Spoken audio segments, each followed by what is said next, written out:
Kedudukan anak tak setaraf dalam agama terdahulu. Sejauh kajian, penulis dalam sejarah ahli kitab tidak ditemui pertikaian tentang anak tak setaraf secara spesifik. Namun kita tidak dapat menafikan bahawa isu anak tak setaraf wujud seiring dengan gejala hubungan luar nikah atau perzinaan yang berlaku dalam sejarah kehidupan manusia.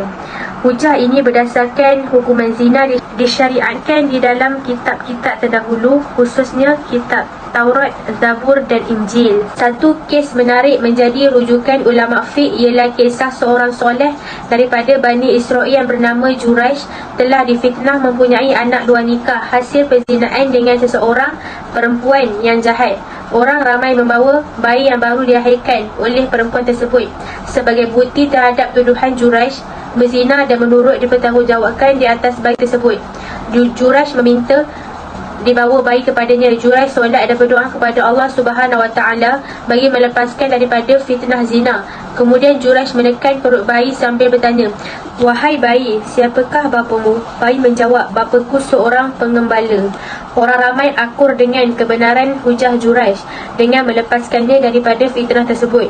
Sayangnya dalam kes ini tidak dijelaskan secara lanjut isu berkaitan anak diberikan kepada siapa untuk kita mengetahuinya syariah Bani Israel. Ibnu Hajar Asqalani memindahkan pandangan sebahagian ulama yang kemudiannya disokong Ibnu Taimiyah dan Ibnu Qayyim menjadi kes Juraish ini sebagai dalil penerimaan kaedah pendakwaan seorang wanita tanpa suami mengenai nasab bayi yang dilahirkannya terhadap seseorang lelaki diterima sebagai keterangan yang mensabitkan nasab kepadanya. Kecuali lelaki tersebut menafikan sebaliknya. Imam Al-Suyuti yang menyebutkan pandangan Imam Al-Nawawi, terkadang dikatakan lelaki perzina tidak dinasabkannya kepada anak. Namun jawapannya, moga ia dalam syariah mereka terdahulu anak dinasabkan kepada lelaki perzina. Berdasarkan pandangan di atas mengisyaratkan besar kemungkinan anak tak setaraf diberikan kepada lelaki perzina, kecuali jika ada penafian khusus daripada lelaki yang dituduh sebagai bapa itu, barulah bayi itu diberikan kepada ibunya. Kaedah penyelesaian ini adalah sama dengan adat jahiliah yang menasabkan bayi kepada mana-mana lelaki yang berzina dengan ibunya. Ini menunjukkan bahawa terdapat suatu panduan syariah agama terdahulu yang bukan sahaja menghukum kesalahan zina dengan sebatan atau rejam. Terdapat beberapa pendapat melalui jumhur fuqaha bahawa anak tak setaraf tidak boleh dinasabkan kepada lelaki yang telah menyebabkan kelahirannya atau kepada sesiapa yang mengaku menjadi bapa kepada anak tersebut. Oleh itu, anak tak setaraf tidak boleh mewarisi harta pusaka bapa tersebut. Malahan, bapa itu pula tidak akan menjadi mahramnya dan tidak boleh menjadi walinya. Terdapat beberapa pendapat fuqaha yang membolehkan anak tak setaraf tersebut dinasabkan kepada bapa biologinya dengan syarat-syarat tertentu. Walau bagaimanapun, golongan berbeza pendapat dalam menentukan syarat-syarat tersebut. Terusnya, saya akan meneruskan dengan cara penasaban terhadap anak tak setaraf. Terdapat dua cara penasaban yang perlu diketengahkan terlebih dahulu bagi menasabkan anak tak setaraf. Daripadanya telah disepakati oleh para ulama bagi mensabitkan nasab. Satu lagi cara yang telah berlaku perselisihan antara ulama. Satu cara yang telah disepakati oleh para ulama sebagai tidak boleh mensabitkan nasab. Dan terdapat satu lagi cara merupakan titik perselisihan antara ulama bagi keharusannya sebagai pensabitan anak tak setaraf. Baik, berbalik kepada dua cara penasaban anak tak setaraf. Cara yang pertama merupakan anak tak setaraf didasarkan secara langsung kepada bapa biologinya walaupun tanpa permohonan bapa tersebut. Permohonan di sini menjelaskan bahawa bapa tersebut tidak membuat permohonan dan mengaku bahawa anak tersebut adalah anak sahnya. Ini telah disepakati oleh fuqaha bahawa tidak boleh mensabitkan nasab anak tak setaraf tersebut kepada bapa biologinya.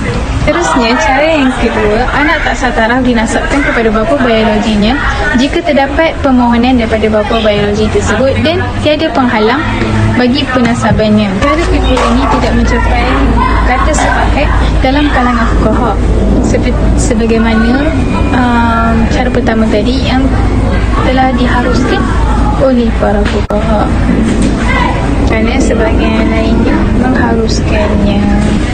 Mereka yang mengharuskan cara kedua ini terdapat berbeza pendapat dalam menentukan syarat-syarat. Menjelaskan cara-cara tersebut, kita dapati bahawa anak tak sah taraf tidak boleh dinasabkan kepada lelaki yang telah menyetujui ibunya.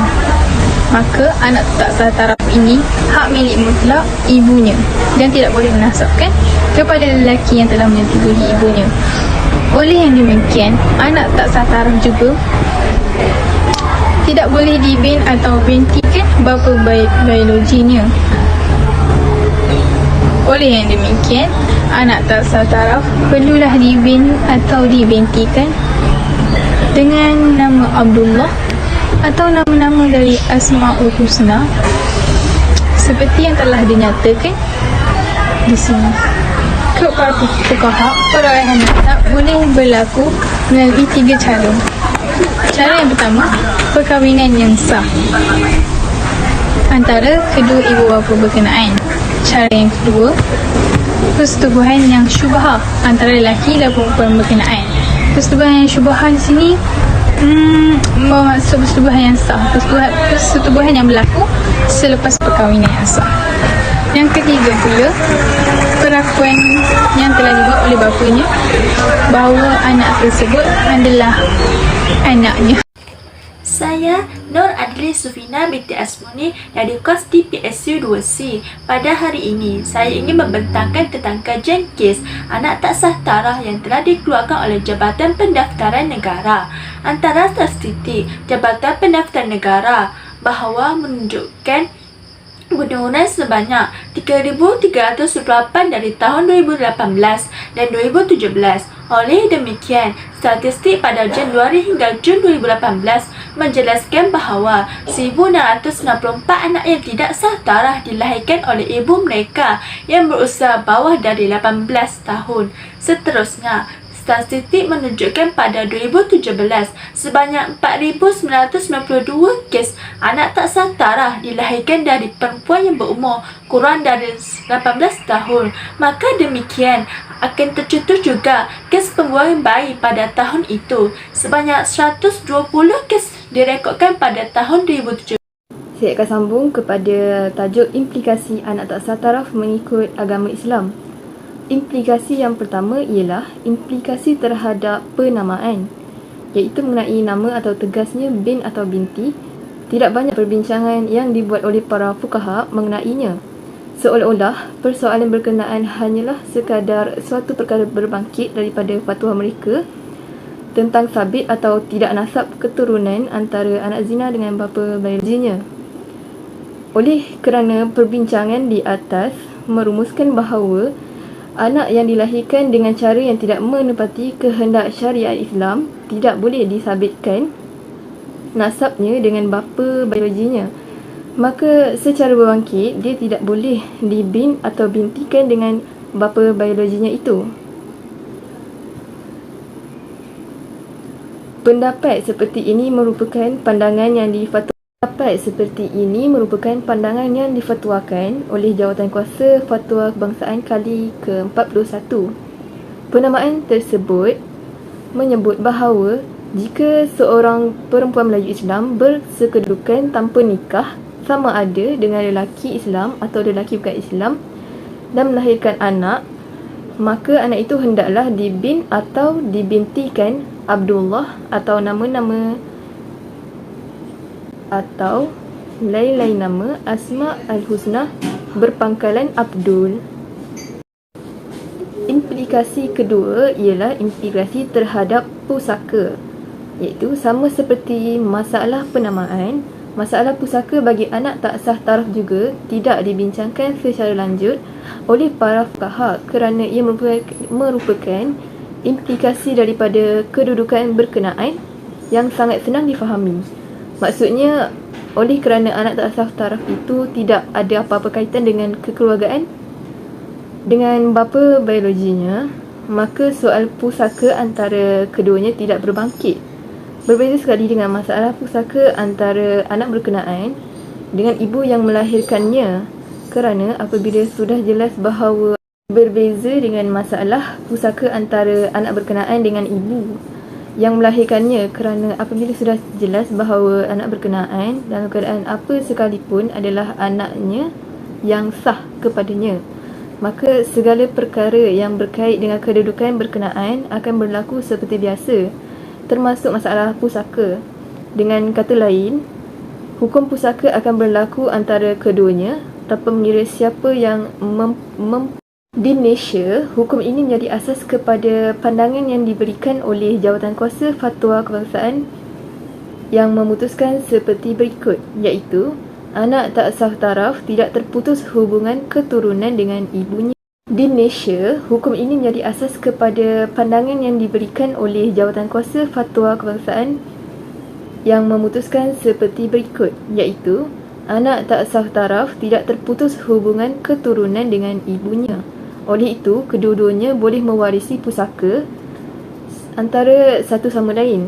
Jika ibu meninggal dunia, maka dia berhak mewarisi pusaka ibunya bersama-sama ahli waris yang lain.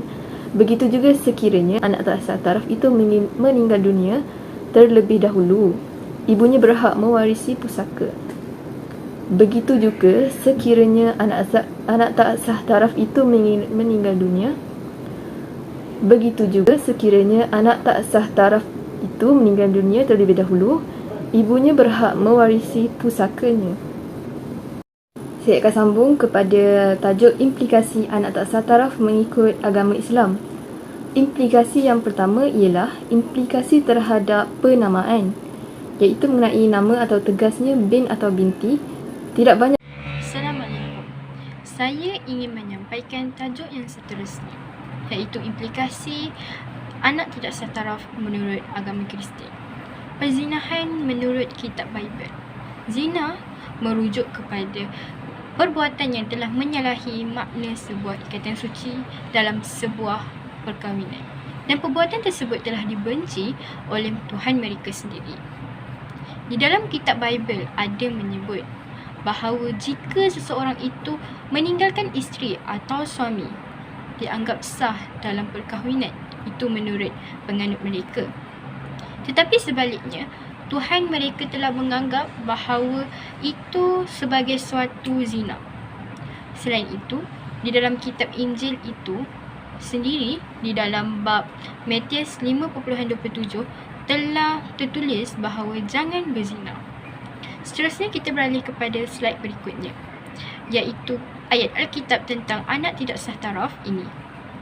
Terdapat beberapa ayat yang dikemukakan di dalam kitab ini, ialah yang pertama, Mazmur di dalam ayat 139.16 telah menerangkan bahawa diingatkan oleh ibu yang telah melahirkan anak mereka di atas perkahwinan yang tidak sah taraf, bahawasanya anak yang berada di dalam kandungan tersebut tidak bersalah sama sekali. Dan yang kedua ialah Ibrani 13.4 yang telah menerangkan kepada penganutnya, iaitu segala jenis perzinahan sekalipun sudah tentu dibenci oleh Tuhan, dan persetubuhan sebelum berkahwin juga bukan satu perbuatan yang diperintahkan untuk dilakukan.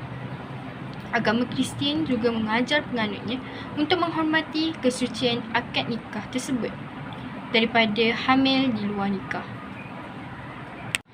Yang terakhir ialah kesan yang terjadi kepada penzina itu menurut agama Kristian. Terdapat beberapa kesan yang akan berlaku kepada penzina itu sendiri. Yang pertama ialah memusnahkan diri sendiri.